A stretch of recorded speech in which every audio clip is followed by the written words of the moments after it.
Welcome back to the OTB podcast. Before we get too far into this week's show with Quinn from Zerode, got to say a quick thank you to our sponsors, troyleydesigns.co.nz, bringing you the best gear in the game. You can use the code OTB podcast at checkout to save 15%. While you're at it, get yourself some new glasses from Smith Optics. Can't recommend the Wildcat enough. And on that, when you've got yourself nice and dirty in your new kit, with your new glasses on, go to filthy.net.nz, get yourself some of the best bike wash in the game. New Zealand made, fully biodegradable, and you can use the code OTB15 to save at checkout there too. On to the show.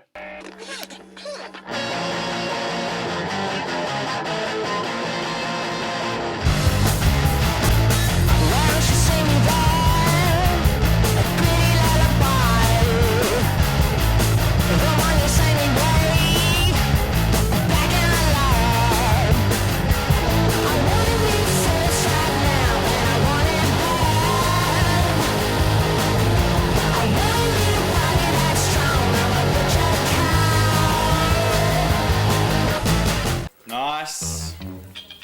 Very nice. Front and back. Leader's garment. Quite happy. It's alright, isn't it? Looks pretty good in that bad boy. Excellent, I think the word you're looking for is... Look at that thing. Looks beautiful, doesn't it? Beautiful. Now, only if you're ready for this. We've got a real interesting podcast this week. I'm pretty excited for this because I've got some history with Zerode. Red Dog currently owns a Zerode, even though it is fairly old. But this week on the show we've got Quinn, I believe part owner of Zerode Bikes, and with some pretty exciting stuff to talk about. So welcome to the show, Ellie. Nice to be here. It's great to have you on. Red Dog, as always, sitting in the co-host seat. Thanks for coming and joining us, Red Dog. Thanks for having me, Kerry. I'd like to clarify, myself and Chris, the other co-host, we were the current factory team until this latest news, so it's pretty disappointing on the downhill front there, yeah. To be told through this medium, you know? Well, when you show up for one race a year, you're probably not really cutting the mustard, I guess, here, Red Dog, so it's pretty The fair. ROI isn't great, mate. It's not great. But so we should be timing this podcast basically right around as some news has dropped. So Zerode is going racing on the World Cup circuit. So Zerode's going racing. So yeah, we to be honest, we didn't necessarily intend to go racing in 2024, and then more and more things started falling into place, and then it just became something that, like, it's been a dream for ages, especially for Rob. And we had the bike, and we're just like, we need to do this. So definitely stretched in a couple of places, and there's a few unknowns, but yeah, we're going racing. So very exciting. That is very exciting news. It's cool to see obviously we've seen some privateer. Rob's always been good with supporting Kiwis getting overseas. I mean, Eddie Masters kind of made his leap into where he is now on a Zerode, along with a host of others. So it's not like it's the first time Zerode's been on the World Cups, but it's definitely it sounds like it's the first time it's a real team effort from you guys. So that's very cool to see. Yeah, I think it's the first time we kind of had the stuff in place to be able to support it. So, back in the day we had a great bike back in the day, and some amazing fast New Zealanders on it.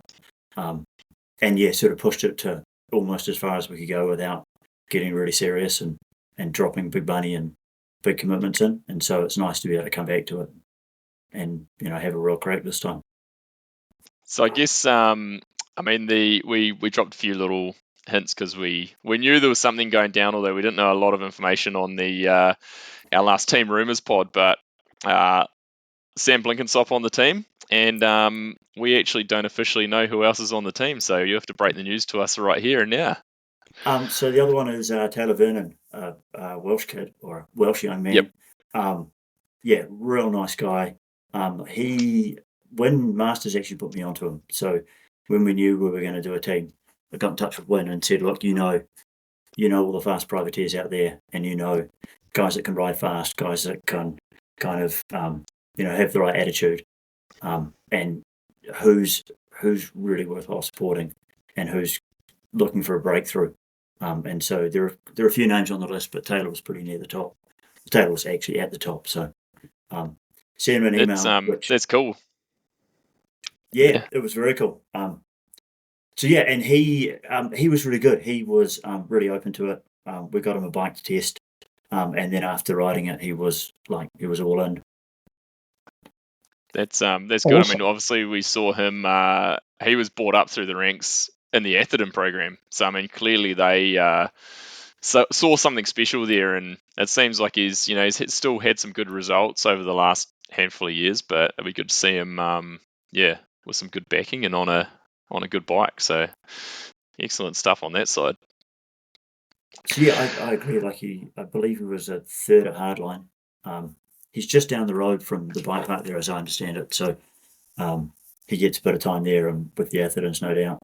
And he's done a few years around Europe in a camper with his dad, sort of privateering a lot. And so getting the results he has while he's, looking after his own bike, staying up late, cleaning it, doing all that. I think we take that stress off his shoulders and give him a bit more support and a really good bike, and he'll do well. Yeah. So obviously, we've seen Blinky dropping some hints that he didn't do the greatest in covering up a couple of key parts of the bike. I would say that gave it away, but hey, it's good. I think it built the excitement and the hype anyway. But I spoke to him a little while ago, and he said he had actually ridden a Zerode last year when he was in Europe. Just did a few runs on it in Morzine, and he was like, man, it was it was so fast. He was just raving about it. So did he come to you guys? Is that kind of what sparked it, or? Yeah, so he came to us. We're actually already looking at putting a team in. And we knew he had ridden the bike and liked the bike, but we didn't necessarily have him on our radar. We're looking at Taylor and then a junior from New Zealand. And then the junior fell through, which is probably not a bad thing because I think it would the junior's first year racing up in Europe, and we don't really have the support structures to kind of look after a young man in Europe.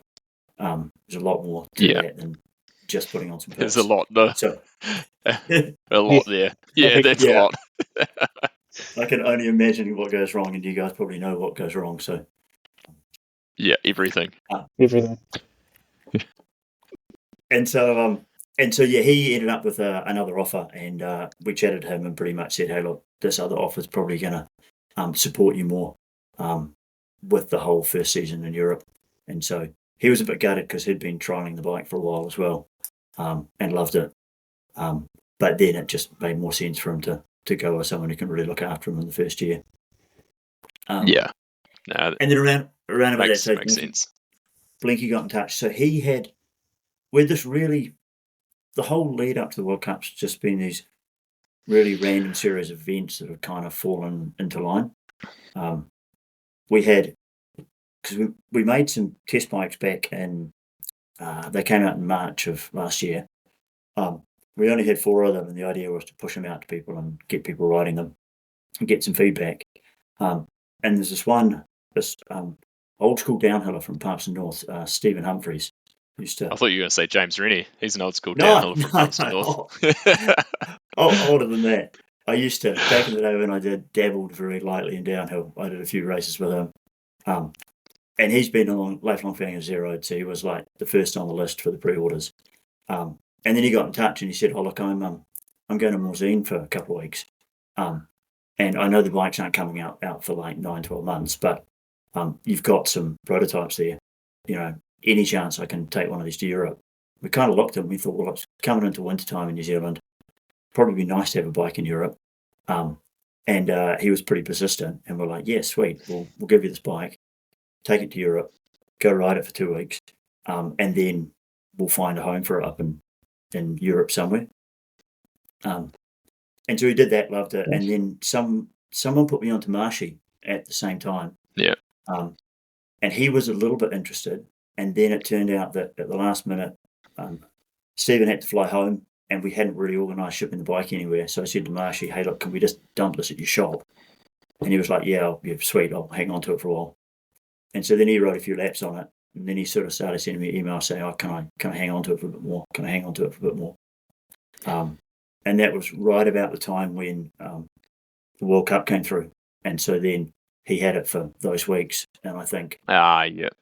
the thing got thrashed. Brutal. I mean, Marshy Yeah. said he was doing like 60, 70 laps on it, and then like every man and his dog was on it. Everyone's riding it. That's awesome. Good testing for it. Good. Yeah. Such good testing.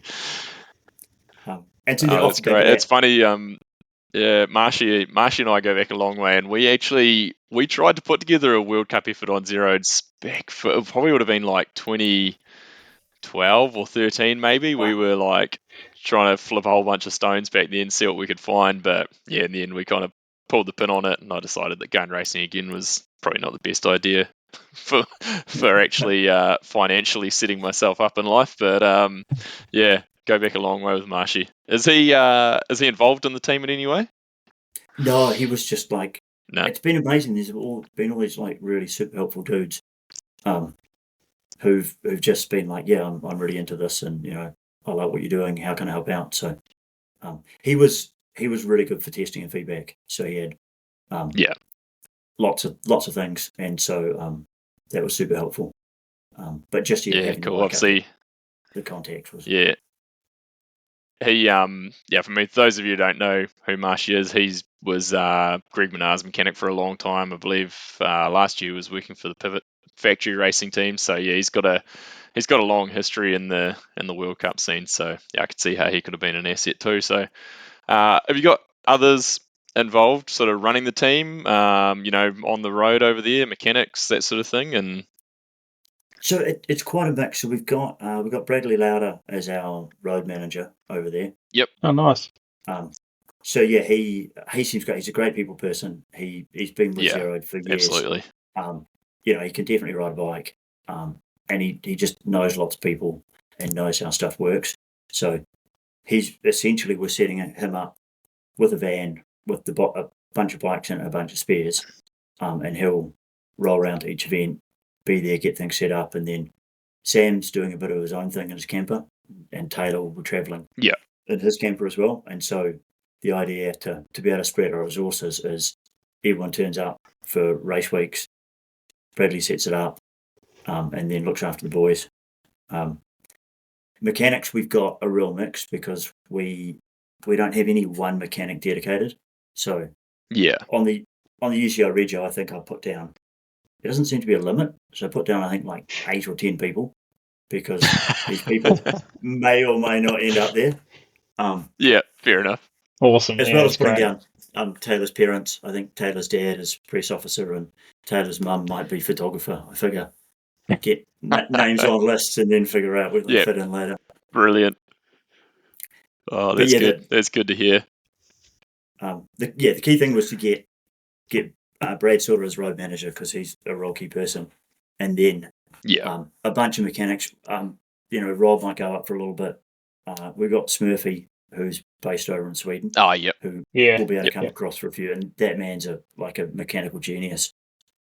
Yeah. And then I think where's he based out of? Is he Whistler? Sweden. No, Sweden. Oh, yeah, he seems like he should be based out of Whistler, but I always remember seeing him in Whistler. Yeah. Oh yeah. Yeah, I think he spent a fair bit of time there. Oh, that's awesome. So who's on board supporting it? Who's sponsors? Who have you got looking after the team? So it's a bit of a mix. Like our absolute core sponsor is Gates Carbon Drive that make the belts. Yep. So they're the ones sense. that really helped out with the impetus. So they pushed us a little bit to put in the team.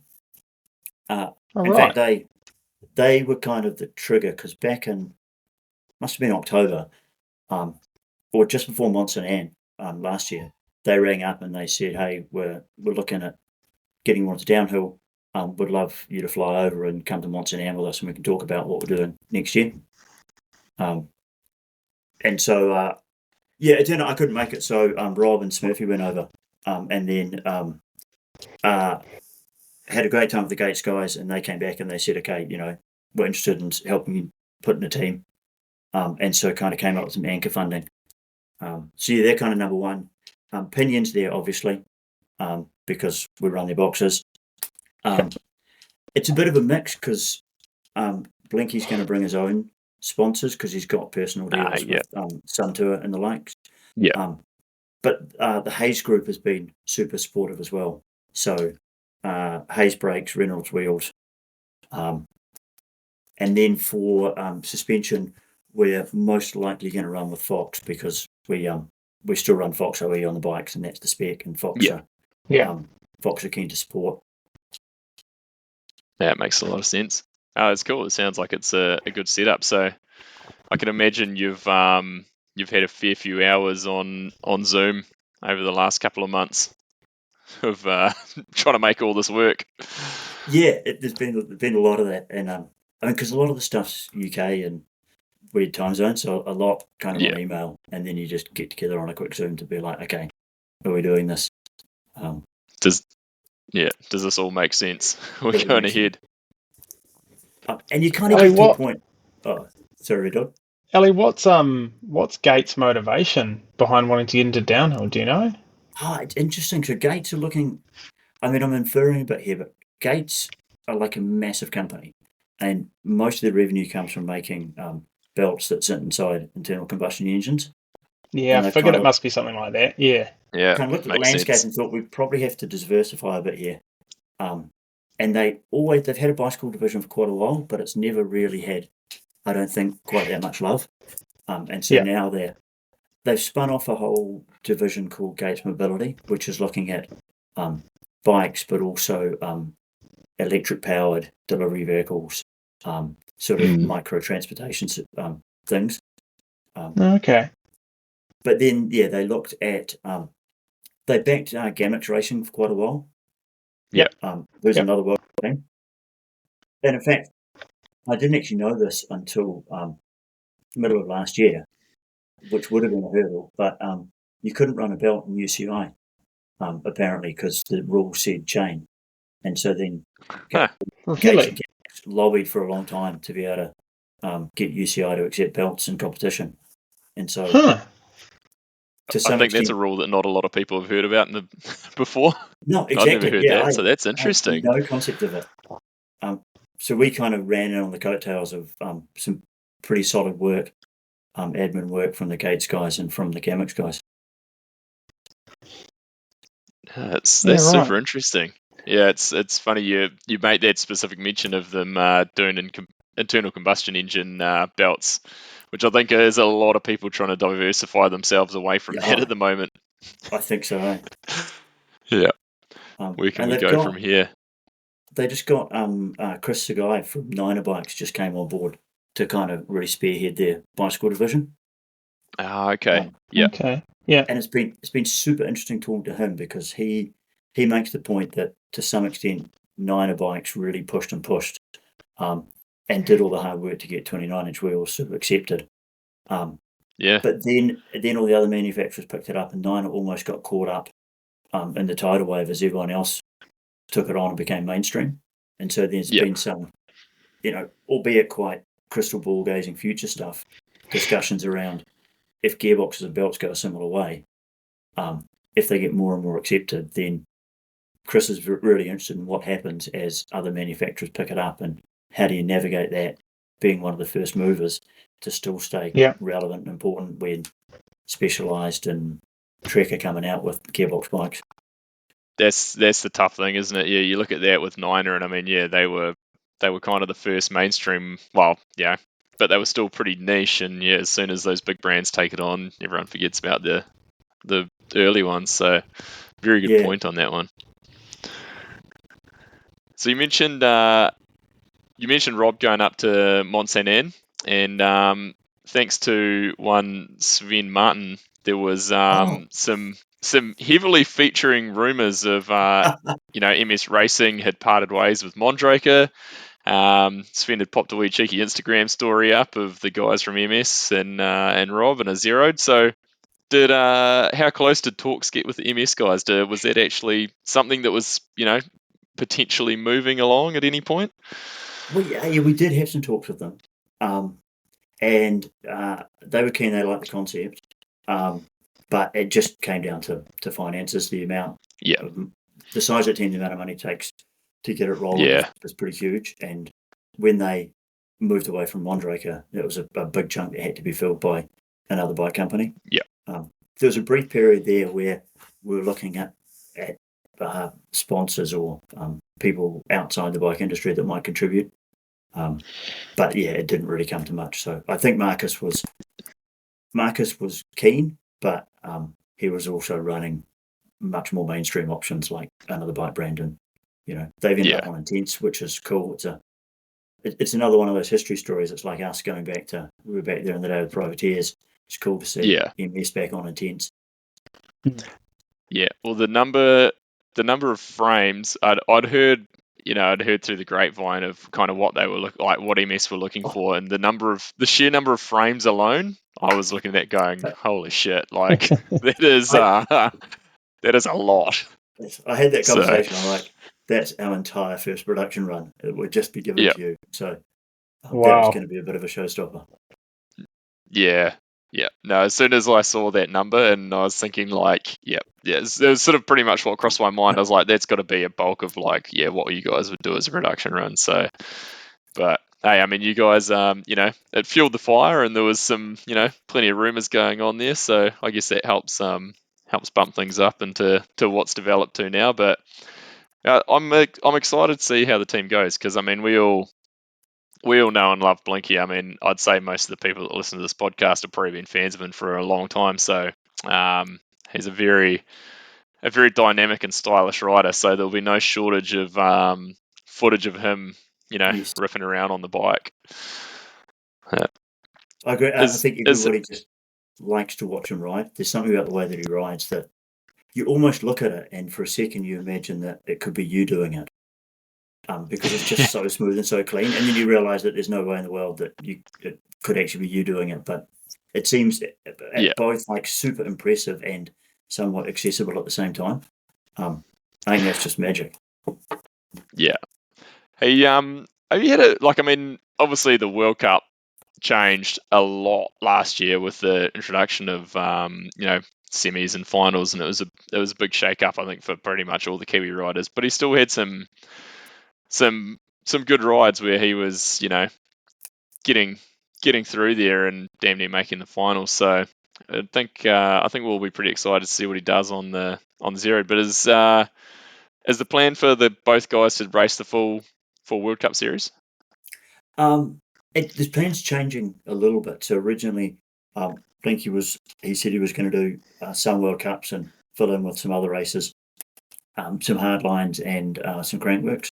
But then talking to him more recently, I think now that he's excited about the bike and we've got a bit of sport package at the World Cups for him, he's getting keener on doing more of them. So we could end up in a situation where he's at almost all of them. So we've said to him, we've got sport for you at every single round. If you can make it, it's fantastic. You're not contractually obliged to make a certain amount of them. Yeah. But then I think I was going to say, I think the Crankworks events and that obviously are generating a lot of content and good accessible racing to watch in that too. So it's definitely no shortage for him. Yeah. But I think Taylor's very keen on doing a full World Cup, so he'll be at every round. Is Taylor doing hardline in Tasmania? I couldn't remember whether I saw him on the list there or not. I don't think so. I hadn't talked to him in detail about that, but I get the feeling it's a little bit far to come down from Europe all the way down there. Yeah. It feels like long enough to get to Tasmania from here, let alone coming from Wales. Exactly. Yeah. Ali, as a bike manufacturer, bike company, what are you looking for out of the World Cup team? You just said Blinky has no obligation to be at any sort of number of World Cups and things. But as a brand, what do you want out of the guys, like results-wise or exposure-wise? Like, what are you looking for? It's a bit of a mix. I mean, the ideal is making some finals. So I think a lot of it is the ability to storytell and kind of let the world know that we exist. So there's a bit to be had just in the launch and just talking about it. I think, like I said before, Blinky is just so nice to watch on a bike. So there's the content aspect of it. And then, ideally making some finals, and then would be pretty happy with that. The other big one too is learning. So we had talked about doing World Cups in 2025, and that had kind of been our goal. We stepped back to the start of 23, and so that's still out there as having a big year in 2025. So this year we're going to go along. Main aim is to just support the riders as much as possible. I would take, if we got to the end of the season and both Taylor and Blenky said that was a shitload of fun, we felt super supported, we got success ourselves out of that, that would be a better outcome for me than necessarily having some viral reel or getting massive exposure. Yeah. Because then we're set up to 2025, we kind of know how things run, people know that Zerode Racing is a bloody good team to be part of, and then we just take it to the next level. So, yeah, I think that's a good way to get it moving, because it's like, I mean, you can't exactly just come in and all of a sudden pull in $400,000 or $500,000 in sponsorship money to make some big race team get moving. So you've got to kind of dip your toes in and create a buzz and get it moving. So I'm excited to see what it brings. Yeah. Is there a way to measure the success, Sally? I've always wondered this. Like, how do you is it a quantifiable thing, or is it like, does someone like a brand, do they track that sort of stuff, like bike sales or like? I mean, I'm sure there are brands out there that try and do it, but I think it's hard with bike sales because it's such a long buying journey, and you never quite know what it was that made the person decide to buy your bike. If you go, if you look at like online sales of like small value items, you can set up all these tracking funnels and bits and pieces and kind of say they saw 3 Facebook ads and then pressed this and went to the cart and fulfilled it. But with a bike, you just don't know. So I think a measure is, there's broad measures. Like, I'd like to see a whole lot of more people coming to our site. And a lot more inquiries and people being interested in learning about the brand. But it's pretty hard to say, we put in a World Cup team, we want X hundred more sales a year out of that. I mean, having someone who looks as good on the bike as Blinky goes a long way, I suspect. That makes me want to buy a bike. Yeah. The interesting thing as well is we found the G3s have to some extent sold themselves. I mean, part of it is because there's such a limited number and we're still ramping up production. But I think even if we didn't put in a World Cup team, we probably wouldn't have had any trouble selling through our current 2024 production allocations. Because, I mean, there's so many G1 and G2 owners out there under rocks and stuff I never knew of who are popping up being like, I need one of these. So, part of pushing the whole downhill side of things is to get a few more mainstream eyeballs on the business and then be able to introduce people to the Cadbos and the Tenifas. Yeah. So you guys, I mean, obviously go back to the G1 and the G2, and then there was quite a big break between downhill bikes, obviously, to the G3, like you say, with the Taniwha and Katapo coming into, obviously, becoming the focus for Rob at that point. Where did the motivation come from to build a G3? Was it just kind of always in the plan? Like, eventually you're sort of like, we got to build a new version of it? It had always been in the plan, but then we sort of realised that after making the G1 and 2, that the next logical place to go was to make the Taniwha and Katapo because they were much more accessible bikes that the public would buy. Yeah. And then the plan was to do a G3, but then the Taniwha and Katapo just got mad busy. And so then Rob almost ran out of time and energy for R&D. Yeah. He was so busy keeping it going. But we had this young guy, Finley Woods, who was working with us, who was sort of helping out Rob in the workshop and doing a bit of design. And he had done an engineering project and designed a bike. And that had gone reasonably well, but was let down a little bit in the manufacturing. And he always wanted to kind of redo that and design something. So then he said to Rob, hey, I reckon we should design a G3.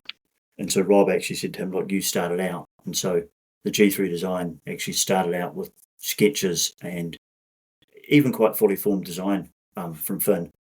And then when it got to a certain point, Rob kind of went and put a special sauce on top. And that's cool. We ended up with one. So he just kind of taken the known quantity of the G2 and sort of given it a rebirth. Yeah, pretty much.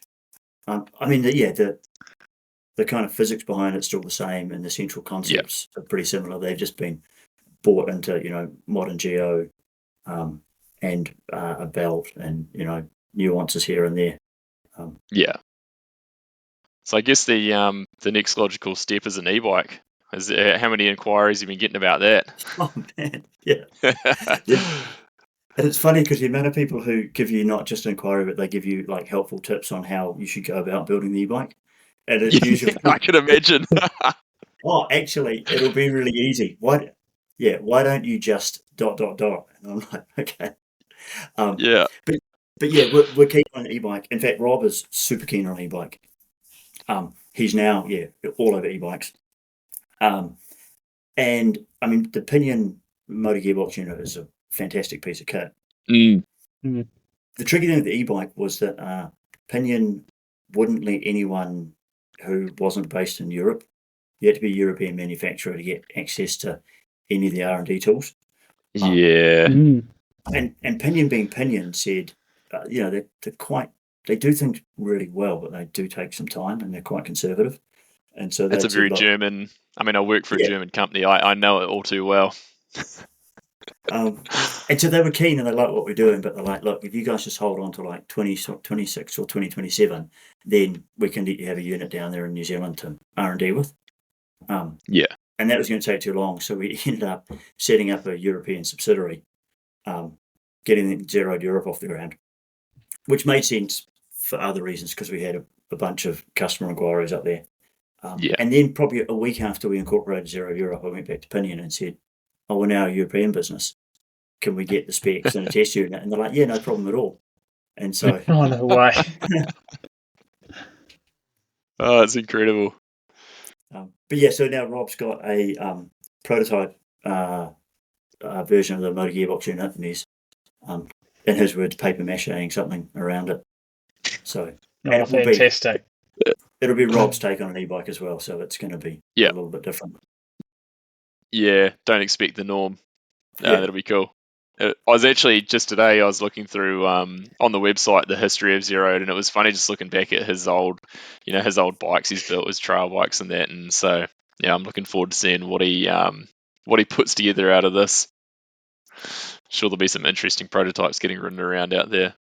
Yeah, it's cool. And it's kind of become the organic ethos of the company in terms of our design. We just kind of build bikes that Rob likes to ride, which also happens to be bikes that I like to ride, and there's enough other people out there who think in the same way. And so, we'll get people saying, oh, you should make a gravel bike, or you should do this, or you should do that. We're like, we probably could, but not the kind of thing Rob's going to ride, doesn't massively excite me. Let's just stick to doing a fairly small line of things, doing them well. So the e-bike will come out similar to that. Yeah, makes a lot of sense. So Zerode was born out of Rob and James Dodsy Dodds' brainchild many years ago now. Dodsy, obviously, he ended up getting out of the business from what I remember, and so Rob was sort of on his own for a while. And God, I can't even imagine how thin he ran himself, running the business and designing and everything. When did you come into play in the business, Ali? I sort of probably missed that part of the journey. That was about 2015, I think. So I had me and a friend had set up a software company, and we ran that for years, and then we'd ended up selling it. But I was still working at the software company. And then I was up in the forest in Rotorua riding with Richie Goldsbury. Oh, yeah. And so, that standard thing where you get on a shuttle and suddenly there's a group, you're a trailhead, there's a group of people and you're sort of in some kind of train. And in those days, I was a bit younger and a bit more foolish and had an exaggerated sense of how quick a rider I was. So I was kind of towards the front pretty quickly. That became super obvious it was a bad idea. And it was just loaded with pinners. And yeah, one of those pinners was Rob. And he was riding one of his prototypes. And so in the course of a few more laps, I ended up chatting to him about the bike and what he was doing with it. And because I pulled a little bit of money out of a software company, I was like, hey, if you ever want an investor to kind of, accelerate this, I'd love to be part of it. I'm looking to do something new. And he was pretty cagey at first. I think he had some other investment plans and bits and pieces, so that didn't do much for about 6 months. And then he texted me back and said, look, actually, some stuff's fallen through and I've been thinking about it and I'm really keen to go ahead and get a proper factory and really make a go of this. And so I tipped a little bit of money in and then became pretty much a silent investor. Had the occasional, like, once every 6 months we'd have a catch up. Yeah. And then he ran that, and that saw the start of the Tanny Farm. And then that got more popular and released the Catapo, and I was getting a little bit more involved, but Rob was still pretty much running everything. And then it got busier and busier, and pumping out. I think in 2015, maybe he pumped out almost as many bikes as we did last year. And that was just him himself designing, doing all the fulfillment, building the bikes, everything. And so he was just rinsed. And we had a chat and he was like, look, I'm kind of done with this. And I was kind of done with the software gig. And so we decided that I would give up software, set up a warehouse here. He put pretty much everything Zerode related in a van and drove it down. Turned up, unloaded the van, and then drove to Golden Bay for 6 months. Wouldn't have had a break. Wouldn't have had a break. Which is great because it was, really good for him because he had like so much stuff going on. And then it was quite good for me as well, because it was a bit of a, you just had to sink or swim, taking it on. And then we ended up generating our own ways of doing things and essentially managed to establish some really nice processes and bits and pieces in Wellington. So now very much, Wellington's the home of most of the business. And then that leaves Rob free to design things like downhill bikes and e-bikes. Yeah. So Rob's still based in Rotorua? Rob's still based in Rotorua. Yeah. He's got a piece of land down in Golden Bay up in the hills that he's turning into a sort of permaculture. Nice. Tiny house commune kind of thing. So he spends a bunch of time down there planting and then retreats back to Rotorua to do some design and to warm up. That's cool. Where is the strangest place you've had an order from so far for a bike? I mean, you guys must be shipping them all over the world.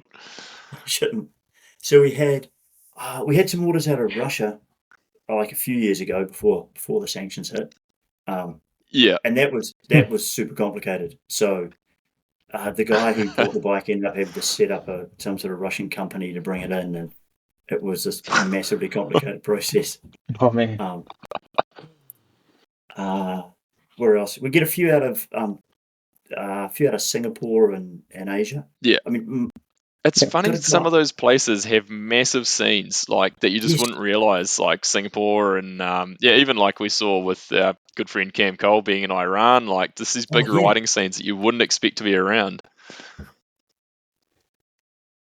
They probably love something a bit more niche, have something a bit, a bit of bling and something you don't see every day. Yeah, I think so. Especially, some of the Singapore riding communities is, there's probably not a great deal of really challenging riding there, but people still really love their nice bikes and like the mechanics of them and looking after them. And so having a talking point that looks beautiful is a good thing. Yeah, that's cool. So I'm kind of gone back here, but is there anyone? Did the G3 go through many prototype phases, or was it kind of just this is what we like and we'll kind of run with it, or was there a bit of tweaking going on with it? There wasn't much tweaking, to be honest. So it was so Rob designed it and then he he prints the bikes up on a little kind of office 3D printer. And it prints sections that are about kind of, Alright. I don't know, 5 centimeters high, and then he sticks them all together. And so then you get like an assembly sample, so you can see Yeah. how it looks. And the whole thing, you can bend it in your hands. It's just made of nylon. Yeah. But then that gives you the how it looks and how everything goes together. But you can't ride it. And so he went through a few iterations of that, getting tolerances and clearances right. And then it went to the factory, and they built. They usually build just one sample, but we said, look, build 4 Yeah. because we're pretty confident in this, and we want to get it to a range of people and a range of sizes. And so they were the 4 bikes that we had in March that we kind of launched at Crankworks. And the first one of those came down, got sent to Wellington, and then we assembled it, and Rob came down. And he turned up in the factory, wanted it in bare feet, took a look at it and goes, oh, yeah, sweet, looks good. And then he's like, where's there to ride downhill in Wellington? I'm like, yeah, there's not really anywhere. You're telling me. So we went to K-Hole 98DH, but it was wet. And so I shuttled up to the top of that. And he came down and he was like, it's terrible. And I'm like, what's terrible? And he's like, oh, the track's terrible. He goes, I think the bike's okay, but you just can't get off the brakes and really test it because it was soaking wet. Yeah. And then we went to Mount Vic, and he did a short lap of kind of really checking some corners. And then he got off it and he goes, yep, it does what I wanted it to do. And after that, he was like, I don't need to ride it anymore. It does what I thought it would do. I'm happy with it. That was it. That was it. Oh man, that's then, yeah, insane. and then Testing process done. One Testing wet done. back to Wellington. I love it though. It's good because I mean, that would probably go through 20 frames. Some manufacturers, tweak this and change this, Yeah. and change the anti-squat by 0.5 and all the all the buzzwords these days. Yeah, it's hard to know because I think I'm sure some of that stuff really does make a difference, but it's I think small increments, and some of it's preference as well. So you'll change it slightly, and one rider will be like, yeah, it's really working well, and the other rider will be like, that just doesn't quite feel right. That's the hard thing, right? You're trying to find something that's going to work for everyone. And it's like, yeah, where do you end the point of how much do we tweak? Where do we find that happy spot? Yeah, we were lucky too because then we ended up being able to we sent a bike down to Queenstown. I think the following week, which Rob was a little bit nervous about. It's sort of an opportunity that fell into our lap. We got some fast guys on it down there who were just generally interested in what we were doing. Yeah. And then the feedback from that came back like super glowing. And then that was good because that then kicked off a whole lot of other conversations. But it was just good confirmation that, what Rob designed and what Rob was happy with and thought worked at an elite level pretty well as well. Yeah. It's awesome. It's cool to hear. It's classic Rob. I mean, like I dealt with him for a few years there while I was writing for him, and it all makes sense as the this is what I want it to do. Yeah. Looks good. Let's go. I think It was, that hidden behind that is a huge amount of work. I remember being up at Rob's place at one stage, and I was looking at he was showing me some stuff on SolidWorks, and you could see all the little pieces that came in and all the artifacts. And then we looked down the side, you could see the modified time on them, and you could see this timeline of modifications every few minutes, and it ran like all through the night. And I went into it a little bit more, and I'm like, this dude hasn't slept for a week, and he's just been working on this and tweaking these things slightly. Wow. So yeah. It's amazing what you can pull out of that stuff these days. What you can actually design, and just it'll come out working because you can model it all so well.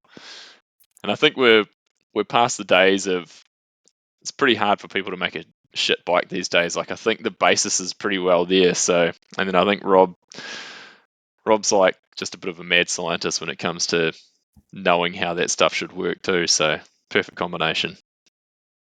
Yeah, I think we're helped a bit by, Rob's a physicist at heart almost, and we're helped a little bit by the physics. So just working from that platform of taking that weight off the rear wheel just gives you this natural advantage. So, there's a possibility there's a slightly better bike design than ours that could use that unsprung weight better than we do. But the reality is, our bike is still going to be way better than a derailleur bike because it's got this massive advantage due to physics. So he's working from like these really sort of solid core principles. Yeah, and it's funny. I remember talking to him about a lot of that stuff, at that point as well, and you could see like all that physics sort of stuff was always going around in his head. So he knows what he's doing, which is good. The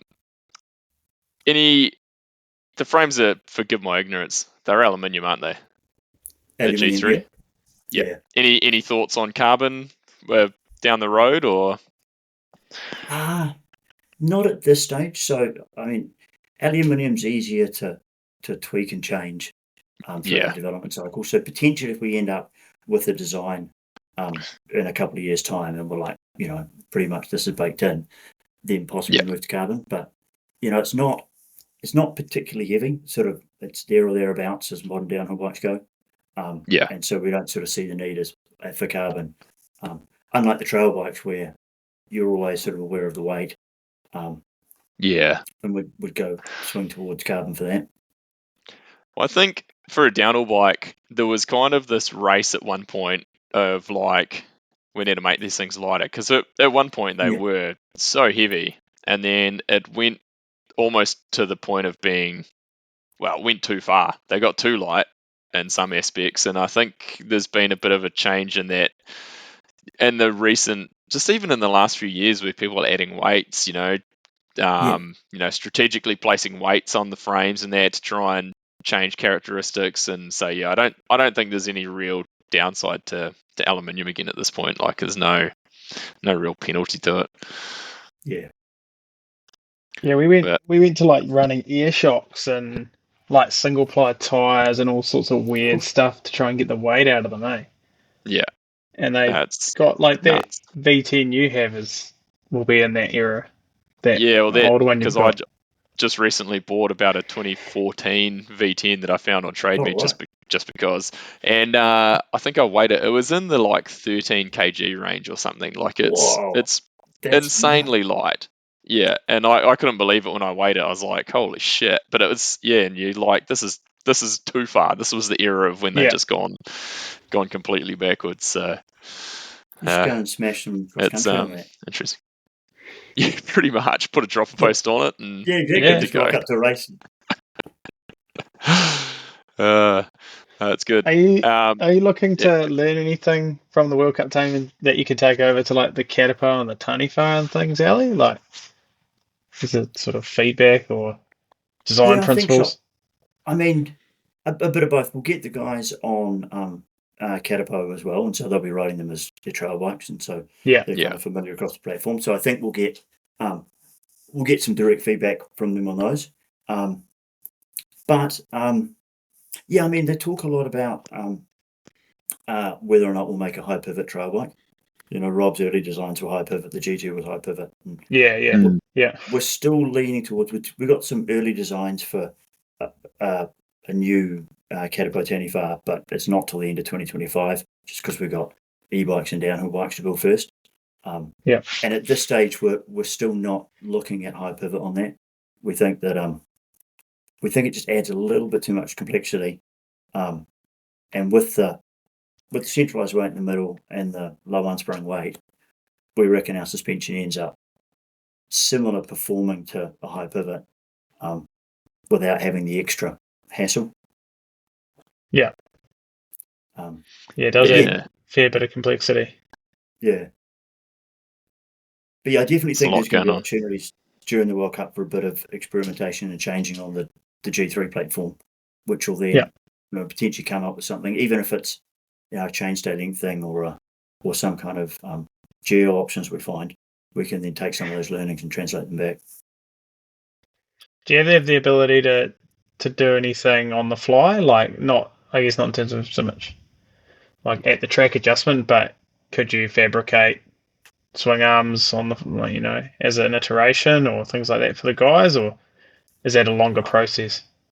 I mean, at this stage, it's a longer process. There's the factory we've been working with have been super responsive. I think, one, because they're into the project, but two, because the factories just aren't that busy. And so, Yeah.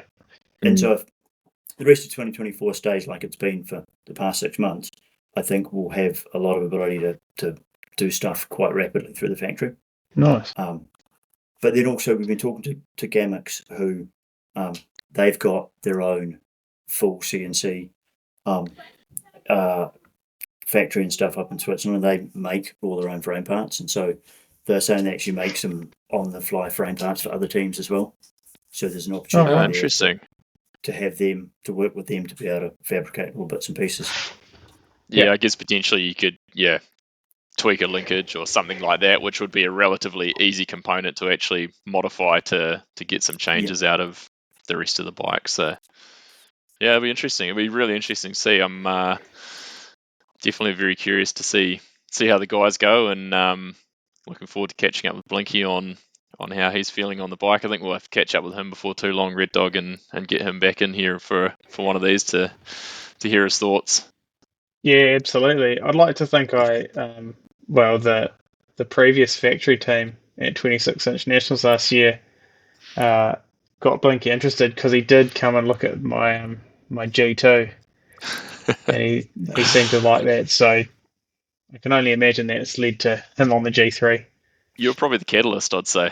I'd say so, yeah. That and our style is similar, surely. Yeah, you guys are very similar on a bike. Well, I think it is, yeah. For sure. I don't know if you know, Ali, but I was actually the very first production Zerode owner.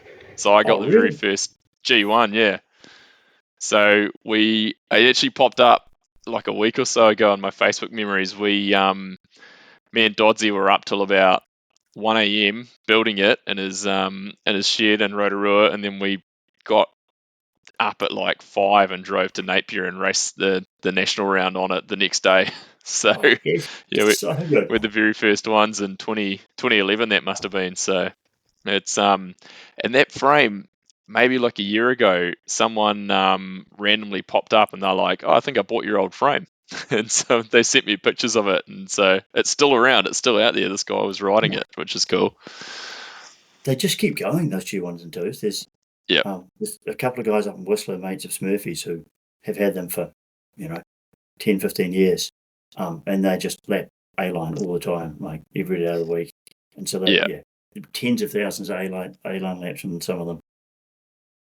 Other than the reach on the G1 being extremely short compared to today's standards, man, those things they were good.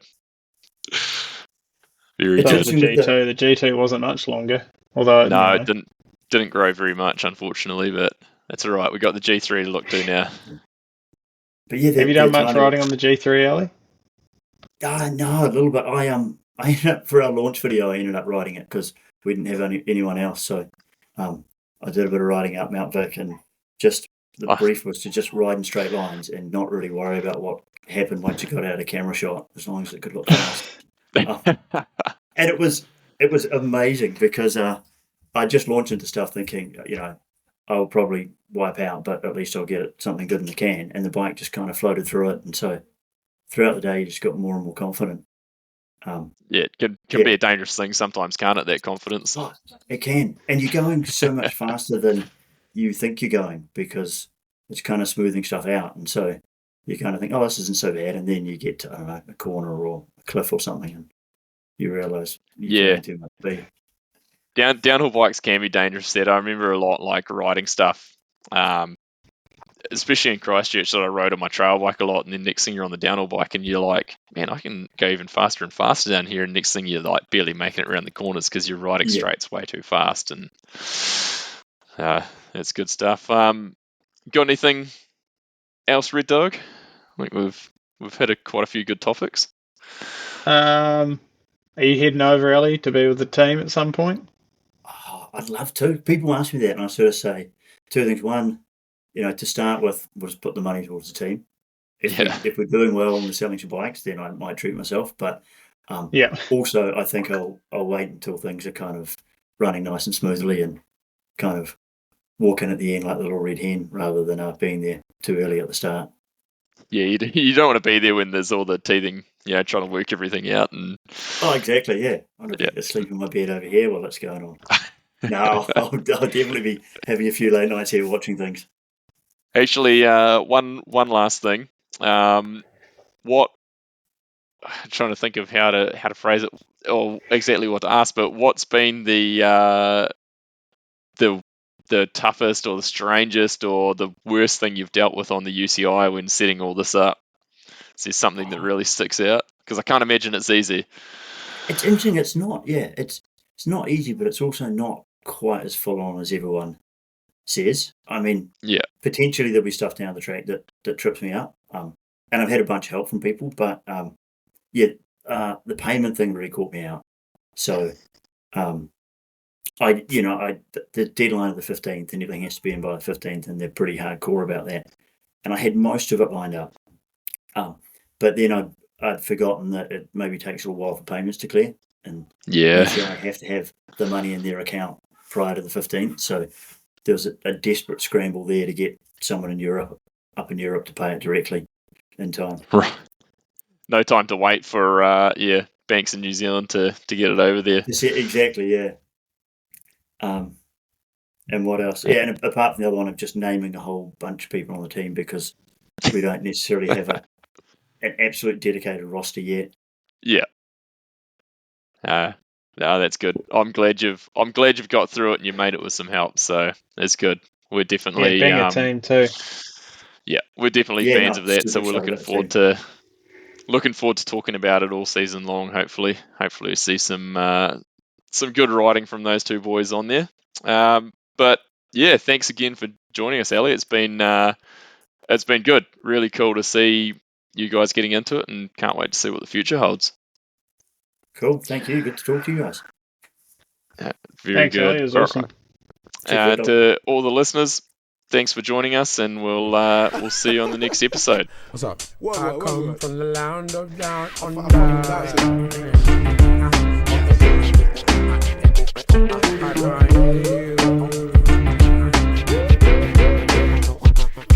I can't hear you. What was that? I can't hear you.